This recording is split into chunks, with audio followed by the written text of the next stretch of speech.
அன்பு நிறைந்த மாணவ செல்வங்களே, TNUSRB police exam November month நம்மளுக்கு நடந்துச்சு. அனைத்து மாணவர்களும் நல்லா எழுதுனீங்க. அதற்கான தேர்வுக்கான ரிசல்ட்டு விட்டு ஜனவரி 27 அன்று அனைத்து மாணவர்களும் பிசிக்கலுக்கு சென்று விட்டீர்கள். அதற்கான ஓவரால் ரிசல்ட் வந்து கேஸுகள் ஹைட்டு கேஸ் மற்றும் கிரேஸ் மார்க்கு கேஸ் மாணவர்கள் கேஸ் போட்டிருந்தார்கள். அதற்கான தீர்வை 6 மாத காலங்களாக இழுத்தடித்து விட்டது. போன வாரம் திங்கட்கிழமை அதற்கான கேஸு முடிந்து விட்டது. இப்போது கேஸு முடிந்து விட்டது. ஓவரால் ரிசல்ட் வந்து இந்த மந்த் கடைசிக்குள்ளே நம்மளுக்கு விட்டுருவாங்க. நமக்கு கிடைச்ச தகவல் படி இந்த மந்த் கடைசியில் வந்து நம்ம விட்டுருவாங்க. அது 95% வந்து உறுதி. ஓவரால் ரிசல்ட் விட்ட உடனே நம்மளுக்கு வந்து ஒரே வாரத்தில் வந்து மெடிக்கல் டெஸ்ட்டு கூப்பிட்ருவாங்க. மெடிக்கல் டெஸ்ட்டில் நினச்சி அனைத்து மாணவர்களும் பல மாணவர்கள் என்ன செய்கிறாங்கன்னா ரொம்ப பயப்படுறாங்க. மெடிக்கல் டெஸ்ட்டில் நம்ம வராமல் போயிடுவோமோ, நம்ம வந்து எக்ஸாம் கஷ்டப்பட்டு எழுதணும், பிசிக்கல் கஷ்டப்பட்டு ஓடணும், கடைசியில் மெடிக்கலில் வந்து ஏதாச்சும் இதாயிருமோ அது ஆயிருமோ அப்படின்னு நிறையா மாணவர்கள் பயந்துருந்தீங்க. நிறையா மாணவர்கள் கால் பண்ணி மெசேஜ் பண்ணி கேட்டிருந்தீங்க. சார் ஒரு மெடிக்கல் வந்து எப்படி சார் இருக்கும், அதை வந்து ஒரு வீடியோவாக போடுங்க சார்னு கேட்டிருந்தீங்க. உங்களுக்காண்டி வந்து ரெடி பண்ணி புரிகிற மாதிரி நம்ம வந்து இந்த வீடியோ வந்து போட்டிருக்கோம். முதலிலேருந்து கடைசி வரையும் பாருங்கள். இந்த வீடியோவில் வந்து முதலில் ஓவரால் ரிசல்ட் விட்ட உடனே ஒரே வாரத்தில் வந்து நம்மளுக்கு வந்து மெடிக்கல் டெஸ்ட்டு கூப்பிட்ருவாங்க. மெடிக்கல் டெஸ்ட்டை பார்த்து பல மாணவர்கள் பயந்து கொண்டிருக்கிறீர்கள். அது வந்து ஒரு தவறானது. முதலில் நீங்கள் என்ன செய்யணும்னா, ஓவரால் ரிசல்ட் விட்டோன்னே நம்ம எந்த டிஸ்ட்ரிக்டில் இருக்கோமோ அந்தந்த டிஸ்ட்ரிக்டில் தான் வந்து நம்மளுக்கு வந்து மெடிக்கல் டெஸ்ட் நடக்கும். போன வருடம் அதுக்கு முந்தின வருடம்னா எப்படி நடந்துச்சுன்னா, நம்ம பிசிக்கல் நடந்துச்சுல்ல, அந்த இடத்துல வந்து ஒரு மெடிக்கல் கேம்ப் மாதிரி போட்டு அப்படி நடத்துவாங்க. ஆனால் போன வருடம் வந்து நமது அகாடமி மாணவரும் சரி, எல்லா மாணவரும் சரி, அந்தந்த டிஸ்ட்ரிக்டில் வந்து மெயினாக ஒரு ஹாஸ்பிட்டல் இருக்கும். அங்கே தான் வந்து மெடிக்கல் டெஸ்ட்டு எல்லா மாணவர்களுக்கும் நடக்கும். எந்த மாணவர்களும் மெடிக்கல் டெஸ்ட் போகும்போது பயப்பட தேவை அவசியம் இல்லை. ஃபஸ்ட்டு வந்து நம்ம வீடியோக்குள்ளே பார்ப்போம். லோக்கல் போலீஸ் ஸ்டேஷன்லேருந்து உங்களுக்கு வந்து மெடிக்கலுக்கும் சரி, போலீஸ் வெரிஃபிகேஷனுக்கும் சரி, ரெண்டுமே போலீஸ் நமது உள்ளூர் போலீஸ்லேருந்து உங்களுக்கு கால் பண்ணுவாங்க. இப்போ விருதுநகர் டிஸ்ட்ரிக், நீங்கள் மதுரை டிஸ்ட்ரிக், இப்போ வேலூர் டிஸ்ட்ரிக்னால் நீங்கள் உங்களுடைய உள்ளூர் டிஸ்ட்ரிக்ட்லேருந்து கால் பண்ணுவாங்க. நான் இந்த வீடியோவில் வந்து மெடிக்கல் டெஸ்ட்டை பற்றி நான் வந்து முழுக்க உங்களுக்கு ஃபுல் எக்ஸ்பிளைனோட சொல்கிறேன். நெக்ஸ்ட் வீடியோவில் வந்து போலீஸ் வெரிஃபிகேஷனை வந்து நான் சொல்கிறேன். ஃபஸ்ட்டு வந்து நீங்கள் 2025 போலீஸ் தேர்வில் நீங்கள் வந்து எக்ஸாமில் பாஸ் ஆகி பிசிக்கலில் பாஸ் ஆனீங்கன்னா உங்களுக்கு அடுத்து வந்து ஓவரால் ரிசல்ட் விட்டோன்னே உங்களுக்கு மெடிக்கல் டெஸ்ட்டுன்னு ஒன்று வைப்பாங்க. முதல் மெடிக்கல் டெஸ்ட் என்னன்னா கண் பரிசோதனை. கண் பரிசோதனை வந்து நீங்கள் வந்து பயப்பட தேவையில்லை. ரெண்டாவது என்னதுன்னா காது பரிசோதனை. இந்த 2 தான் முக்கியம். இந்த 2 தான் ரொம்ப முக்கியம். 3வது எலும்பு மற்றும் உடல் அமைப்பு. 4வது இரத்தம் மற்றும் சிறுநீர் பரிசோதனை. இதை வந்து நான் உங்களுக்கு வந்து ஒவ்வொரு இதாக உங்களுக்கு எக்ஸ்பிளைன் பண்ணுறேன். இப்போ வந்து நான் எந்தெந்த இது மெடிக்கல் டெஸ்ட் நடக்குன்னு நான் உங்களுக்கு முழுசாக சொல்லிடுறேன். 5வது வந்து எக்ஸ்ரே மற்றும் இசிஜி. 6வது வந்து உடல் வடுக்கள், அதனால் டேட்டு சொல்லுவாங்கள்ல, டேட்டு மற்றும் அறுவை சிகிச்சை. அடுத்து வந்து 7வது வந்து நரம்பு சிகிச்சை. அடுத்து 8வது வந்து தொண்டை, இப்படின்னு ஒரு 10 இது நடக்கும். சரிங்களா? இதில் எது முக்கியம்னா கண் பரிசோதனை, காது பரிசோதனை. இது 2 தான் ஒரு போலீஸுக்கு வந்து முக்கியம். ஏன்னா நீங்கள் ஒரு அக்யூஸ்ட்டு பார்க்கும்போது வேகமாக போகும்போது கண் பரிசோதனை முக்கியம், காது வந்து சவுண்டு விடும்போது சவுண்டு அந்த இது முக்கியம். அதனால் இந்த 2 தான் முக்கியமாக பார்ப்பாங்க. நீங்கள் வந்து 95% வந்து மெடிக்கலில் வந்து நீங்கள் பயப்படவே தேவையில்லை. 99% கூட சொல்லிடலாம். யாருமே வெளியில் போக மாட்டீங்க. ஓவரால் ரிசல்ட் வந்துச்சுன்னா உங்களுக்கு வந்து 99% வந்து நீங்கள் வந்து போலீஸ் தான். நீங்கள் பயப்பட தேவை கிடையாது. சரிங்களா மாணவர்களே?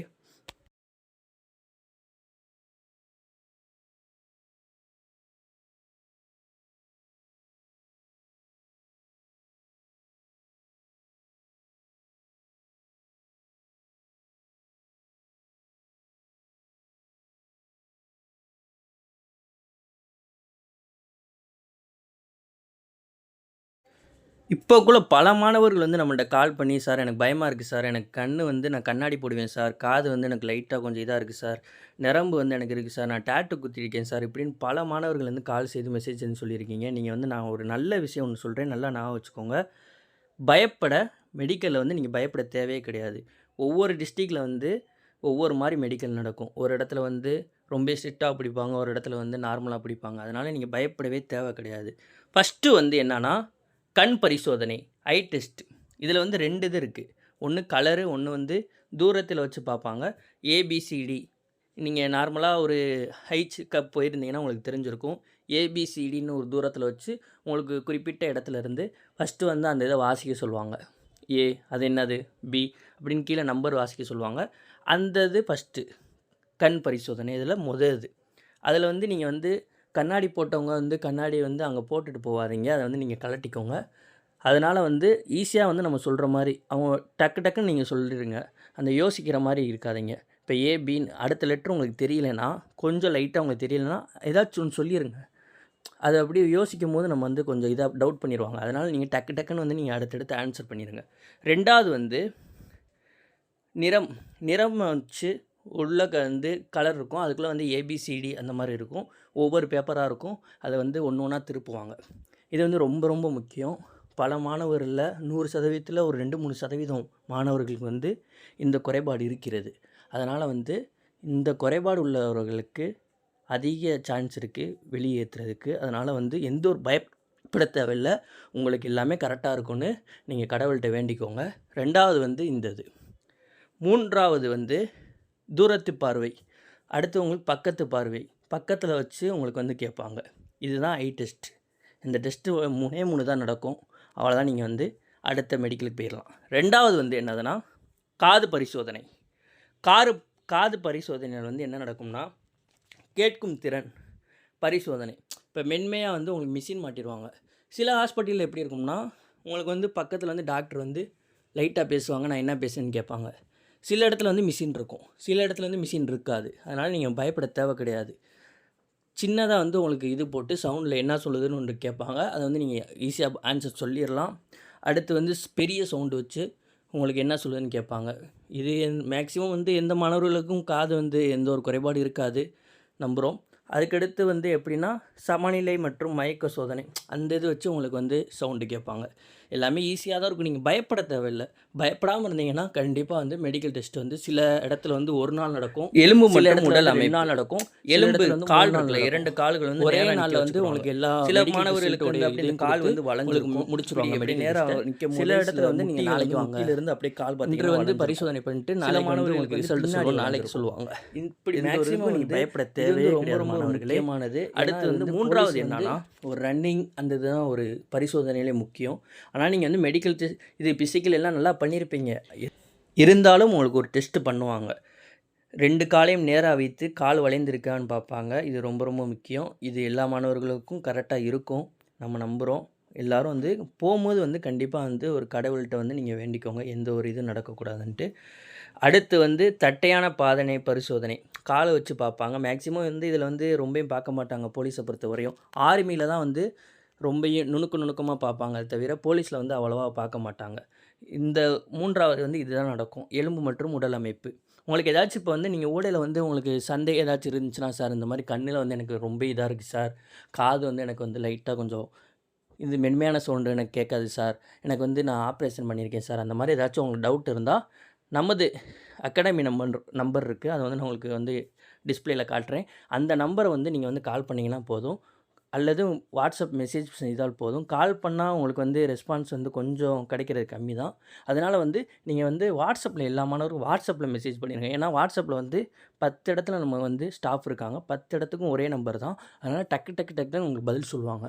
அதனால் வந்து நீங்கள் கால் செய்யாமல் நீங்கள் வாட்ஸ்அப்பில் போட்டிங்கன்னா உங்களுக்கு உடனடியாக பதில் கிடைக்கும். அடுத்து வந்து 4வது என்னன்னா இரத்தம் மற்றும் சிறுநீர் பரிசோதனை. இரத்த பரிசோதனை நடக்கும். இரத்தத்தின் மூலம் உடலின் பல்வேறு ஆரோக்கிய நிலைகள். இப்போ ரத்த டெஸ்ட் எடுத்துகிட்டு உங்களுக்கு என்ன பாசிட்டிவ், உங்களுக்கு ஏதாச்சும் ரத்தத்தில் வந்து நோய் இருக்கா அப்படின்னு பார்ப்பாங்க. அதுக்கடுத்து வந்து ரத்தத்தில் மேக்ஸிமம் அப்படி வந்து நோய் வந்து எந்த ஒரு நோய் இருக்காது. உதாரணத்துக்கு ரத்தத்தில் என்ன நோய்னா எய்ட்ஸ் நோய் அந்த மாதிரி ஏதாச்சும் இருக்கான்னு பார்ப்பாங்க. எந்த ஒரு இது இருக்காது நம்ம நம்புகிறோம். அதனால் வந்து இரத்த பரிசோதனை இப்படி தான் நடக்கும். அதுக்கடுத்து என்னன்னா சிறுநீர் பரிசோதனை. உங்களுடைய யூரின் டெஸ்ட் எடுப்பாங்க. யூரின் எடுத்து உங்களுடைய கல்லீரல் அந்த இது எப்படி இருக்குது, எந்த லெவலில் இருக்குது, எதுவும் பாதிப்படைஞ்சிருக்கா அதை எடுத்து பார்ப்பாங்க. அது வந்து எல்லாமே வந்து ஈஸியாக இருக்கும். பயப்பட தேவையே கிடையாது. நீங்கள் போலீஸ் எக்ஸாம் தான் எழுதிருக்கீங்க, ஆர்மி எக்ஸாம் எழுதலை. ஆர்மி எக்ஸாமில் தான் நுணுக்கமாக பார்ப்பாங்களே தவிர போலீஸ் எக்ஸாமில் மேக்ஸிமம் வந்து அந்தளவுக்கு பார்க்க மாட்டாங்க. ஒவ்வொரு மாணவருடைய உழைப்பும் வேலையும் அவங்களுக்கு தெரியும் டாக்டருக்கு. அதனால் வந்து நுணுக்கமாக பார்க்காம சீக்கிரமாக மேலாப்பில் மட்டும் பார்ப்பாங்க. அடுத்து வந்து 5வது என்னன்னா தொண்டை பரிசோதனை. தொண்டையில வந்து ஏதாச்சும் ஒரு கட்டி கிட்டி இருக்கா அப்படின்னு பார்ப்பாங்க. தொண்டையில வேறு ஏதாச்சும் ப்ராப்ளம் இருக்கா? குரல் உடைய பேச்சு திறன் பேச வைப்பாங்க. தொண்டையில வேறு ஏதாவது கட்டி, சில இடத்துல ஆப்ரேஷன் பண்ணியிருப்பாங்க. அத செக் பண்ணுவாங்க. இது வந்து மேலாப்புல தான் இருக்கும். அந்த அளவுக்கு எந்த ஒரு பாதிப்பும் இருக்காது. தொண்டை பரிசோதனை. அடுத்து வந்து குரல் வந்து உச்சரிப்பு மதிப்பிடுவாங்க. அடுத்து வந்து தொற்று மற்றும் வீக்கம் பரிசோதனை ஏதாச்சும் இருக்கான்னு பார்ப்பாங்க. மேக்ஸிமம் வந்து தொண்டையில வந்து எந்த ஒரு பாதிப்பும் இருக்காது. அதுக்கு வந்து ரிஜெக்ட் பண்ணுறதுக்கு 1% வாய்ப்பு கிடையாது. தொண்டையில வந்து வாய்ப்பு கிடையாது. எதில ரிஜெக்ட் பண்ணுவாங்கன்னா, கண்ணு, காது, அந்த கால் நேரா இருக்கிறது. அடுத்து வந்து நரம்பு. சில மாணவர்களுக்கு வந்து பார்த்தீங்கன்னா, நரம்பு வந்து அத வந்து நான் உங்களுக்கு லாஸ்ட்ல ஒவ்வொரு இதா உங்களுக்கு எக்ஸ்ப்ளைன் பண்றேன். அப்பதான் புரியும். அடுத்து வந்து 6வது என்னன்னா, வடுவுக்கள் மற்றும் அறுவை சிகிச்சை. ஏதாச்சும் டாட்டூ வந்து பெரிய டாட்டூவா ஒட்டுவாங்க சில மாணவர்கள் வந்து. அது வந்து தவறானது. டாட்டூ மட்டும் தயவுசெய்து எந்த மாணவரும் படிக்கும் மாணவர் வந்து ஒட்டாதீங்க. அது வந்து ரொம்ப ரொம்ப வந்து ஒரு டேஞ்சரானது.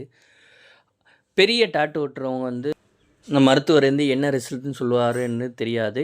பெரிய டாட்டூ ஒட்டியிருக்கவங்களுக்கு வந்து கொஞ்சம் வந்து 30% வந்து டேஞ்சரானது தான். அதனால வந்து எந்த ஒரு மாணவர் படிக்கும் மாணவர் வந்து டாட்டூ மட்டும் தயவுசெய்து ஒட்டாதீங்க. நம்ம வந்து அன்பாக நம்ம வந்து சொல்கிறோம். அடுத்து வந்து அறுவை சிகிச்சை. பெரிய அறுவை சிகிச்சை. சின்னது இந்த ஸ்கோப்பி அப்படின்னு சொல்லுவாங்க. சின்ன ஸ்கோப்பி மாரி பண்ணுவாங்க. சில இடத்துல வந்து ஜவ்வு கிழிச்சது சின்ன ஒரு 5, 6 தையல் இருக்கும். அந்த மாரி இருக்கிறவங்களுக்கு எந்த ஒரு பாதிப்பும் கிடையாது.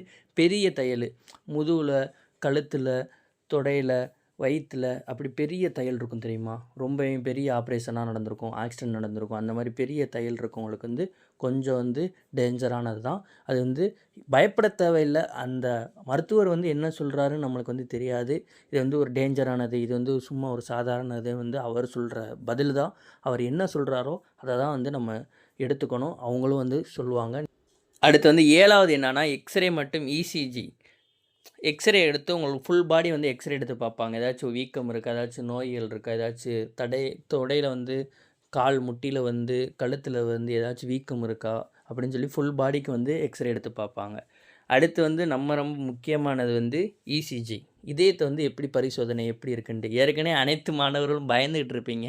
அதனால வந்து நார்மலா இருங்க. எப்பயுமே வந்து போலீஸோடைய மெடிக்கல் டெஸ்ட் வந்து நீங்க பயப்பட தேவையே கிடையாது. உடையில ஒண்ணு சொல்லியிருப்போம். அது வந்து பயப்பட தேவை கிடையாது. எதனால நான் சொல்றேன்னா, அப்படி பெரிய இது இருந்துச்சுன்னா, நீங்க வந்து நார்மலா இருங்க. காட்டிக்கிறாதீங்க. பெரிய ஆப்ரேஷன் பண்ணியிருக்கேன் சார் அப்படின்னு நீங்க சொல்லாதீங்க. சார் இந்த மாரி கீழ விழுந்துட்டேன் சார். கொஞ்சம் சின்னது தான் சார் லைட்டா அப்படின்னு சொல்லுங்க.